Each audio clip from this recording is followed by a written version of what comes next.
नमस्कार दोस्तों, अगर आपको भारत और साउथ अफ्रीका के बीच खेला गया T20 वर्ल्ड कप 2024 का एक और सांसें रोक देने वाला सबसे रोमांचक फाइनल मुकाबला पसंद आया हो तो इस वीडियो को आप एक लाइक जरूर करें। इस वीडियो का लाइक टारगेट 300 लाइक है, तो इस वीडियो को आप दिल से लाइक जरूर करें। दोस्तों, T20 वर्ल्ड कप 2024 के सबसे रोमांचक फाइनल महामुकाबले में क्रिकेट इतिहास की दो सबसे बड़ी टीमें एक दूसरे से भिड़ी। इस बार रोहित शर्मा की भारतीय टीम के सामने एडेन मार्कराम की अफ्रीका की टीम खड़ी ही थी। इस रोंगटे खड़े कर देने वाले महामुकाबले में अफ्रीका के कप्तान एडेन मार्कराम ने टॉस जीता और पहले गेंदबाजी का फैसला लिया और भारतीय टीम को पहले बल्लेबाजी के लिए आमंत्रित किया। उसके बाद रनों की बारिश करने के इरादे से भारतीय टीम के दिल और धड़कन कहे जाने वाले दो दिग्गज ओपनर बल्लेबाज मैदान में उतरे। भारतीय कप्तान रोहित शर्मा और विश्व के सबसे महान बल्लेबाज विराट कोहली के कंधों पर इस ऐतिहासिक महामुकाबले में अपनी टीम को एक विस्फोटक ओपनिंग शुरुआत दिलाने की बहुत ही बड़ी जिम्मेदारी थी और भारतीय टीम के इन दो दिग्गज बल्लेबाजों ने आते ही साउथ अफ्रीका की गेंदबाजी पर लाजवाब बल्लेबाजी करना शुरू कर दिया था। कप्तान रोहित शर्मा ने आते ही 2 गजब के चौके लगाकर अपना खाता खोला था। तो वहीं पारी के तीसरे ओवर में गेंदबाजी पर आए रबाड़ा को विराट कोहली ने 2 शानदार छक्का भी लगा दिया था, लेकिन रबाड़ा ने अपने इसी ओवर में विराट कोहली को ही कैच आउट कर दिया। विराट कोहली 5 गेंद में 15 रन बनाकर आउट हो गए। विराट कोहली के जल्दी आउट हो जाने के बाद अब बेहतरीन फॉर्म में चल रहे ऋषभ पंत मैदान में उतरे, लेकिन दूसरे छोर पर खतरनाक बल्लेबाजी कर रहे भारतीय कप्तान रोहित शर्मा को अफ्रीका का कोई भी गेंदबाज रोक नहीं पा रहा था। विकेट निकालने वाले रबाड़ा के अगले ही ओवर में कप्तान रोहित शर्मा ने 3 शानदार चौके लगा दिए थे, लेकिन तभी उनके साथ बल्लेबाजी के लिए आए ऋषभ पंत को एनरिच नॉट ने क्विंटन डी कॉक के हाथों कैच आउट कर दिया। ऋषभ पंत 4 गेंद में 6 रन बनाकर आउट हो गए। अब भारतीय दबाव में थी।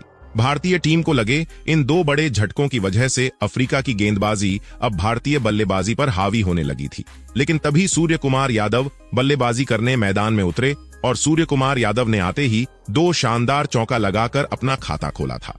अब यहां से भारतीय टीम के लिए एक महत्वपूर्ण साझेदारी सूर्य कुमार यादव और कप्तान रोहित शर्मा के बीच बन रही थी। दबाव अब अफ्रीका की गेंदबाजी पर भी बढ़ने लगा था। अब दोनों ही छोरों से अफ्रीका के अनुभवी गेंदबाजों पर छक्के चौके लग रहे थे। एडेन मार्कराम की परेशानियां लगातार बढ़ रही थीं और फिर इसी बीच दोनों की 50 रनों की साझेदारी भी पूरी हो गई। तो वहीं दूसरे छोर पर अफ्रीका की गेंदबाजी को कड़ी टक्कर दे रहे भारतीय कप्तान रोहित शर्मा ने पारी के 13वें ओवर में केशव महाराज को एक शानदार छक्का लगाते हुए अपना इस मुकाबले का अद्भुत अर्धशतक पूरा कर लिया। अपने कप्तान की इस लाजवाब बल्लेबाजी के लिए विराट कोहली ने तक खड़े होकर तालियां बजाई थीं। अब अफ्रीका की गेंदबाजी सबसे बड़ी मुसीबत में थी। रोहित शर्मा और सूर्य कुमार यादव की यह जोड़ी अब एक अलग ही आत्मविश्वास में दिखने लगी थी। कप्तान रोहित शर्मा और सूर्य कुमार यादव ने मिलकर अब अपनी टीम को 130 रनों पर पहुंचा दिया था, लेकिन तभी गेंदबाजी पर आए केशव महाराज ने भारतीय कप्तान रोहित शर्मा को ही क्लीन बोल्ड कर दिया। रोहित शर्मा 38 गेंदों में 66 रनों की शानदार पारी खेलकर आउट हो गए। भारतीय कप्तान का एक बड़ा विकेट निकालकर केशव महाराज ने अपनी टीम की इस मुकाबले में अब वापसी करवा दी थी, लेकिन अब बल्लेबाजी के लिए बेहतरीन फॉर्म में चल रहे हार्दिक पांड्या मैदान में उतरे और हार्दिक पांड्या ने भी आते ही एक ताबड़तोड़ चौका लगा दिया। लेकिन तभी गेंदबाजी पर आई मार्को यंसन ने दूसरे छोर पर सेट हो चुके सूर्य कुमार यादव को एडेन मार्कराम के हाथों कैच आउट कर दिया। सूर्य कुमार यादव 30 गेंदों में 45 रन बनाकर आउट हो गए। अब भारतीय टीम मुसीबत में थी।